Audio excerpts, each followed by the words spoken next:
తాడిపత్రిలో జేసీ ప్రభాకర్ రెడ్డి వర్గీయులు విచ్చలవిడిగా మట్కా పేకాట ఆడిస్తున్నారని ఆరోపించారు మాజీ ఎమ్మెల్యే కేతిరెడ్డి పెద్దారెడ్డి.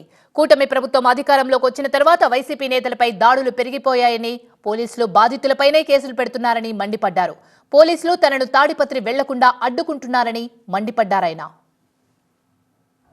ఈ 10 రోజుల నుండి తాడిపత్రి మున్సిపల్ చైర్మన్ అక్కడ జమలమడుగు ఎమ్మెల్యే మీద, ఇక్కడ అనంత వెంకటరాముడి గారి మీద, ఎవరు మీద పడితే వాళ్ళ మీద దౌర్జన్యాలు చేసే కానీ, మాట్లాడే సభ్యత లేకుండా మాట్లాడడం కానీ ఇవి జరుగుతున్నాయి.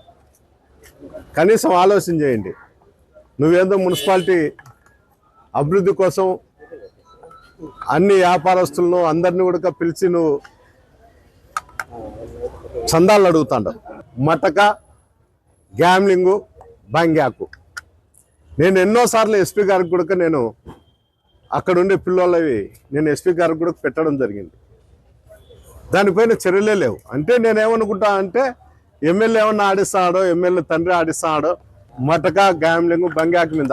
అది నీ సొంతమా, పార్ట్నర్షిప్పా, లేకపోతే నీ అనుచరులు చేస్తారో నువ్వు వాళ్ళని పిలిచి మీటింగ్ పెట్టి నువ్వు కన్నా వాళ్ళతో కూడా నేను చందాలు వసూలు చేస్తాను తాడిపత్రి కానీ లీగలైజ్ చేయండి. ఎట్లా లీగలైజ్ అయిందని మేము అనుకుంటాను. ఎందుకంటే పోలీస్ అధికారులు చూస్తున్నట్లున్నారు కాబట్టి.